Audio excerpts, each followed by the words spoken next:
Hey guys, this will be video 12 for the vintage Gretsch 6120 conversion and or restoration.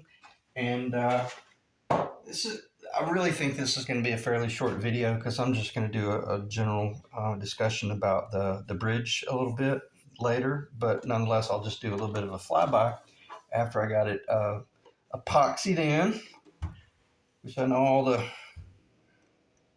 Gretsch, the guitar builder haters out there probably would really frown upon that.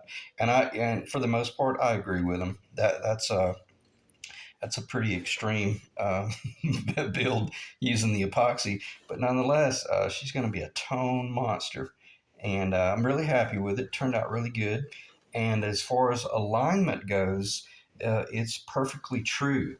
And the way you can tell that it is perfectly true with first off, it's perfectly true with the bridge location, and in so doing, I already knew this, but if you didn't know any of these things, you would be attempting to work off the center line of the body, and I don't mean the center line. If this is 16 inches from here to here, don't measure over 8 inches and think that's the center line. It may be, but for the most part, it on a Gretsch, it's not going to be. That's not going to be the center. Why? Because they're asymmetrical. So you can typically trust wherever you see the two joins come together, like the lower and the upper half. That's usually fairly safe as a marker for your center. And then you just come up here with your straight edge. If you had someone helping you, you could have them like hold that in place, and then you could just run a straight edge along the base side of the fretboard. And keep in mind, this is after you know that your fretboard is truly finished. You wouldn't do this with an unfinished fretboard and or neck. It would have to be truly finished, or at least you would have to know the transition you're going to make, and then you allow that path right there, and then you make a mark here, and you come over here and you make a mark there, and then you start assessing how the relationship from the center line to either side, and then you start determining how much you're willing to allow uh, allow it to slide. In other words, how much variation are you willing to sacrifice in order to hit maybe an original location where the pickups were? Well, I would say I would be willing to allow this to be off considerably. And when I say considerably, a 16th of an inch, maybe 3/32, in order for everything to fall in place and not come up here and start rerouting pickup locations. Okay. Again, you're typically, especially when you're working with the old guitars, they were primarily handmade, even though they were using jigs and forms and things like that. For the most part, they were handmade and everything was kind of hand fit. So don't just proceed with caution, as I always say, and don't make any assumptions. Okay, so I know that I'm good as far as my centers go, so I can get that tape off of there. Again, you would not be taping any sort of tape on a vintage guitar, because if you did that on a vintage nitro cellulose body, it would probably rip some of the nitro off. And when I say rip, it would rip it off, and I'm not being dramatic. So I know that we can. Well, I'll leave that on.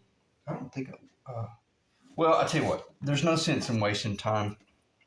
I could show it, but nonetheless, I've already triple checked and verified that I am where I wanted to be, and I got a good build. So now, what do? The next thing you want to do is you want to start laying out the for the Bigsby and the bridge location and all that stuff right there. And then I've got an arrow. Yeah, that's the front. I'm not going to be using this bridge. I'm going to use the other one. But the next thing you're going to do is based on those two marks that you made down there, go ahead and install your Bigsby. And on the big body guitar, you're primarily going to be running a B6. There's no sense in running a just always run a B6. When I say the B6, it's the single bar Bigsby, because the strings will come over the top of the bar, and because we've got a bass on here, the strings are allowed to ride higher. They don't need a excuse me, they don't need a hold down bar on the front. In other words, they don't need the front roller. So, because if you had a front roller, then you're going to have to screw the thing, fasten it to the top like you would put it on a Les Paul. So let me stop talking about things that don't exist, because I don't think I've ever seen a big body guitar with that Bigsby on it. But nonetheless, at this point, then you're going to start laying out for the Bigsby. And how do you do that? Well, based on, if you put the tape up there, which you should have put the tape up there, found those 2 points, and then verified that you were on the center. And then once you found that you verified that you truly were on center, uh, just drill this bottom location. Okay, just that one location right there. And let's just mark it up a little bit, because you're going to use this Bigsby as your helper in order to hold your layout strings. Now, you could lay out with the red string that I should have gotten mailed back to Ethan, but he didn't complain, so I'm gonna commandeer the Bigsby layout string unless Ethan wants it back. That was from the Les Paul that I built. I mailed everything back to him, but I missed the string. So how do you do this? All right, what you're going to be doing. Let me just do it.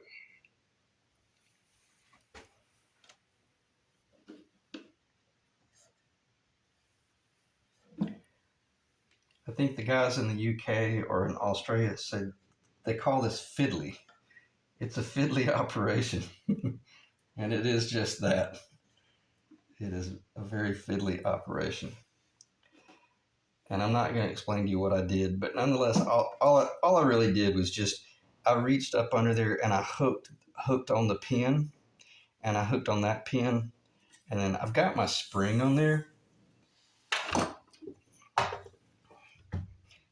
Tell you what, let me do that. I'm going to pause the video and I'm going to get this put together, and then I'll show it to you. Be right back. Okay, I've got the 6120 set up, but I'm going to cover a few things here so I can get this replica, my 58 replica, off the table, and that way I've got more room to move that big body monster around. When you're transitioning from a guitar like the Les Paul, the bridge is always running really, really low, and that I don't know what that number is. I'm just going to say it's considerably lower than the Gretsch. It's even considerably lower than the Gretsch Penguin, Jet, you name it. All of the Gretsch, the small body Gretsch guitars. Why? Because even the small body Gretsch guitars have the wooden base. So I just want to get this thing off the table. But I say that to say this: when you're working on nothing but Telecaster, Strat, Gibson, and then you move to a Gretsch, you're in a different world, and you're just really gonna have to trust dimensions that you get from either professional luthiers or possibly something you measured in a custom shop, because they're considerably higher. And that I think that might be what got me in a little bit of trouble when I was installing that neck on that body last week, because I haven't worked on a Gretsch in a long time, and on that note, I overshot my boundaries. I mean, yeah, I overshot my target. See how much higher that is? Considerably higher. Now, I'll shoot straight with you. I think that bridge is about possibly a 16th of an inch too high. Am I going to cut this guitar apart and rebuild it for that? Absolutely not. But nonetheless, when I was working on this whole transition, because these are my primary guitar, there's a possibility I will sell this guitar in my hands someday, but it's not going to be anytime soon, because I've owned this guitar for decades, or a decade and a half anyway, if not about 17 years. So I say that to say this: I'm very used to these heights that I'm dealing with when I plant my pinky and I do my rockabilly picking and stuff. And when I move to this guitar, even though it's a bigger body, I don't want that bridge to be an eighth of an inch higher because it'll be astronomically different in feel.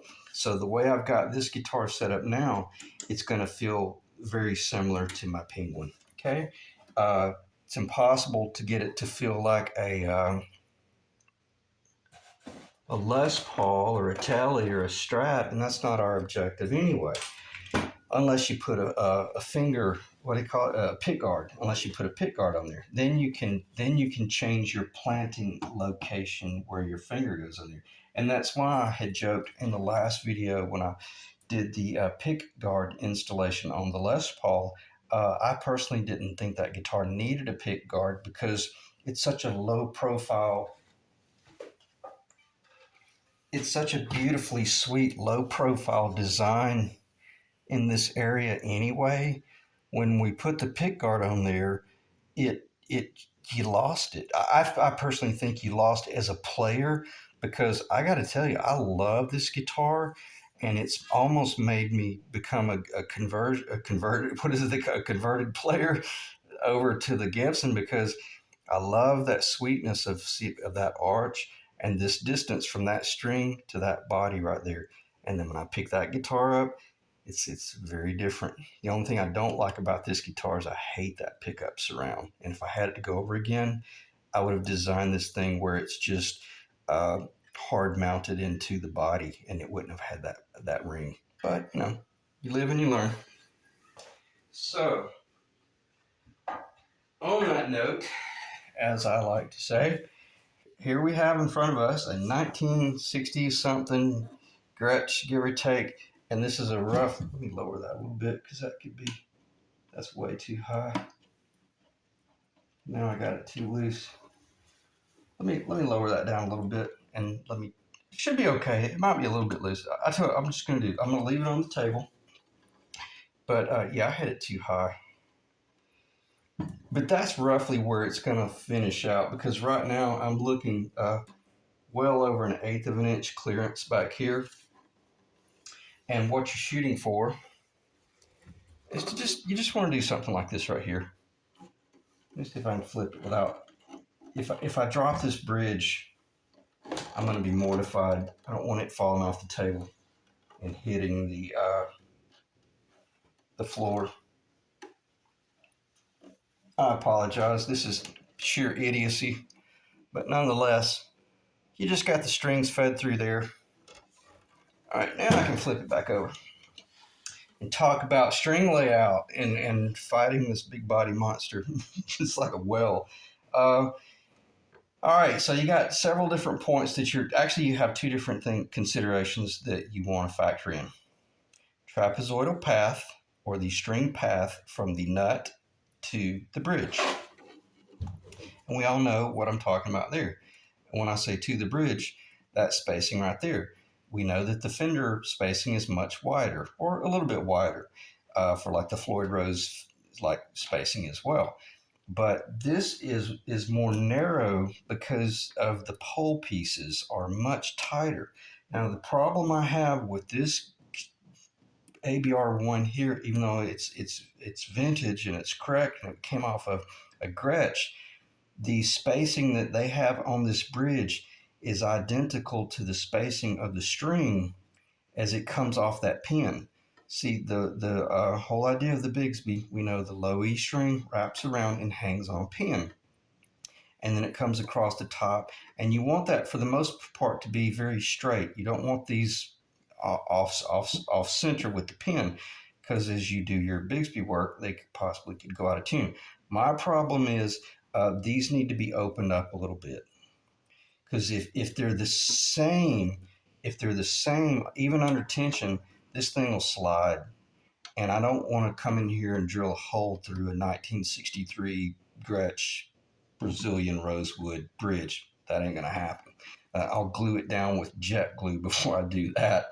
And I don't want to put sandpaper under it, which is what they did to the Setzer guitar way back in the early days when he was getting into this hardcore rockabilly stuff. Even though he wasn't doing like a psychobilly, he was trying to keep that bridge from sliding around. And it was a brilliant move physically, but it was at the expense of tone. Okay, so I'm going to be opening up this string ever so slightly because I'm limited to the pole spacing on the vintage PAF, whereas like the TV Jones, see, TV widened his. He opened them up a little bit, probably primarily for these reasons right here. He knew that this 1 and 15/16 of an inch is just too narrow. It's got to be opened up. All right, so I'm gonna stop talking about that. But nonetheless, there's a lot of little things like that going on. And then the question would be, well, how if this is the string going across those pole pieces and we're going to offset a little bit, how far could you go off? And I've been shocked to find that you can go off much more than you would think. Because just think of like Eddie Van Halen when he put the Gibson PAF on an angle. Man, those strings were nowhere near.